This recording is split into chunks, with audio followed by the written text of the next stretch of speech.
2 декабря этого года исполнилось 125 лет со дня рождения видного государственного и политического деятеля Александра Гавриловича Габышева. В течение года по всей республике и в Нюрбинском районе проводятся различные мероприятия, посвященные 125-летию со дня рождения и увековечению одного из великих сынов якутского народа. Недавно по инициативе администрации Октябрьского наслега для молодежи Нюрбинского района была организована интеллектуальная игра о жизни и деятельности видного государственного и политического деятеля. Помимо этого, 2 декабря, в день его рождения, в Нюрбинском районе прошли торжественные мероприятия. Александр Габышев – один из организаторов масштабных экономических и социальных культурных преобразований Якутской АССР в 30-е годы. Является председателем редакционной комиссии Конституции Республики 1937 года.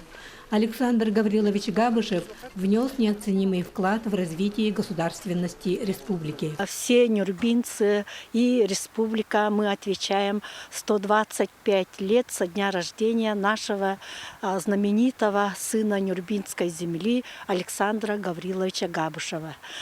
Целью проведенной в этот юбилейный год работы было это, вся работа была нацелена именно молодежи и подрастающему поколению. Сегодня мы будем презентовать книгу об Александре Гавриловиче Габышеве, который выпущен в конце 23 года. И сегодня будем выпускать тоже электронную выставку в музее имени Ксенофонта Дмитриевича Уткина. В рамках юбилейных мероприятий молодежь Октябрьского наслега с охватом всей молодежи, всех наслегов организовала встречу молодежи, именно рассказывая об жизни и деятельности Александра Габышева. Мы, сегодняшние работники трудовых коллективов, молодежь, должны работать постоянно по увековечению наших славных сынов. С каждым годом, если мы такую работу не будем проводить, то их имена будут забыться. Поэтому наша цель, чтобы именно молодежь, дети должны были узнать о биографии наших, историю жизни, их деятельность видных политических государственных деятелей. В этот же день в Центральной библиотеке имени Федота Сафронова состоялась презентация книги о жизни видного государственного и общественно-политического деятеля Александра Гавриловича Габышева из серии «Ими гордится Якутия». На протяжении многих лет и веков на Нюрбинской земле жили и трудились наши знаменитые предки. И мы, несомненно, гордимся их великими трудами, добрыми делами и славными именами. Одним из организаторов масштабных экономических и социальных преобразований Якутской АССР и внесшим свой неоценимый вклад в развитие государственности нашей республики является Александр Гаврилович Габышев. И весьма отрадно, что именно в свой день рождения, 2 декабря, Нюрбинская центральная библиотека презентовала для своих слушателей, читателей книгу из серии «Ими гордится Якутия» Александр Гаврилович Габышев. Книга вышла в национальном книжном издательстве «Аяр» в количестве 800 штук экземпляров. И в книгу вошли документальные архивные данные. Данная книга стала прекрасным подарком для жителей нашего района и, конечно же, нашей республики.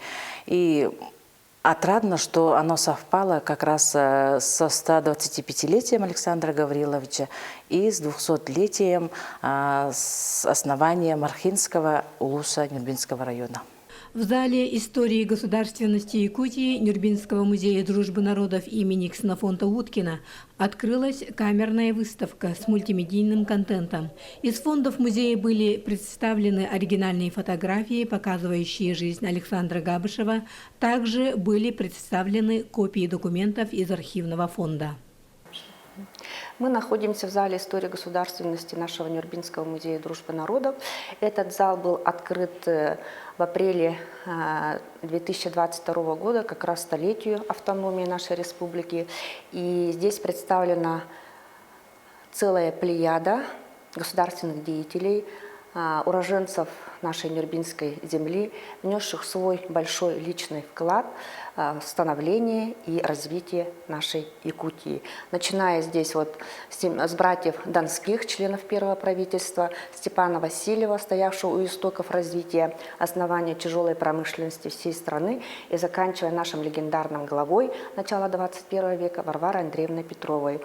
И здесь особое место занимает, конечно, имя Александра Гавриловича Габышева, 125-летие которого мы отмечаем в этом году. И 2 декабря здесь у нас открылась камерная выставка, посвященная жизни и деятельности Александра Гавриловича Габышева.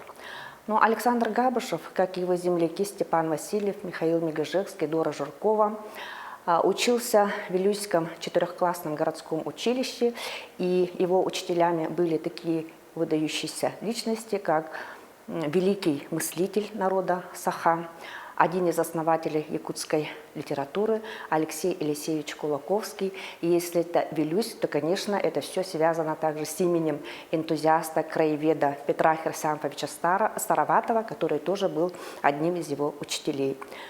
Но изучая биографию и деятельность Александра Гавриловича Габышева, приходишь к мысли, что это был человек, который обладал твердой волей, твердым характером, честностью, чувством справедливости, был глубоко эрудированным и образованным человеком. И в частности, книги о Габышеве, одним из авторов которой является исследователь его жизни и деятельности, кандидат исторических наук Егор Петрович Антонов, то он пишет, что у Габышева зачастую было свое особое мнение на какое-то событие или на какое-то решение якутского обкома. В частности, например, развернутое в 1929 году ОГПУ дело против Якутторга, его руководителя Семена Николаевича Донского I. Александр Гаврилович с самого начала не верил в эту версию ОГПУ о контрреволюционной деятельности Семена Николаевича Донского и требовал справедливого выяснения дела. И в итоге в 1930 году суд высшей инстанции отменил расстрел на тогдашний момент Семена Николаевича Донского, и он был незамедлительно освобожден из-под стражи. Также, если мы говорим об Алдане, о развитии золотодобывающей промышленности, то здесь имя Александра Габышева, как его брата Петра, должно стоять вровень с именами Максима Кировича Амосова, Степана Васильева, Бертина, так как они имеют тоже личную заслугу в развитии этой промышленности. И золото, естественно, добыча золота имела огромное значение для молодой страны Советов. И как пишет академик Василий Николаевич Иванов, тоже наш земляк, на то время золото являлось единственным универсальным языком, на котором молодая Россия могла говорить на международной арене.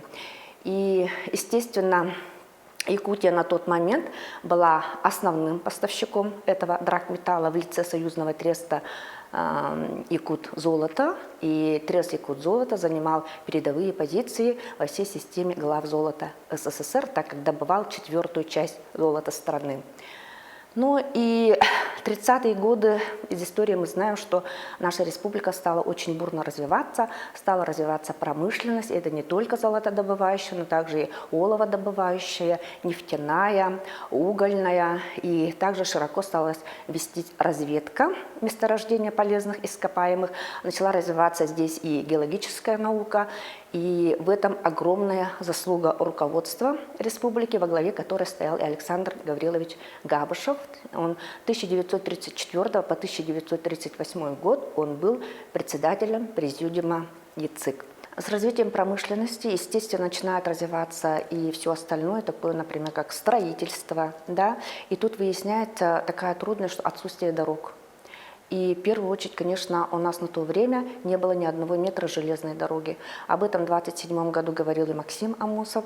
И также первым руководителем, который ставил смело вопрос в центре, это был именно Александр Гаврилович Габышев, который сетовал, что у нас нет ни одного вершка, ни одного сантиметра железной дороги, и это налагает большие трудности в дальнейшем строительстве и в дальнейшем развитии. И, как я уже говорила, в 1936 году он сделал большой двухчасовой доклад на сессии в ЦИК СССР. И это был первый случай, когда руководитель Национальной Республики на уровне всей страны говорит о развитии республики. И там говорилось не только о достижениях, но и какие существуют недостатки, недоработки, и что нужно сделать. На этой сессии присутствовали все первые руководители страны, начиная от Иосифа Виссарионовича Сталина. При них выступал также и Максим Кирович Амосов. И в результате был принят очень такой важный план развития республики. Нужно сказать, что не только промышленность, но также и шли колоссальные преобразования в сельском хозяйстве, социально-культурной сфере, образовании, здравоохранении, то есть во всех сферах жизни общества.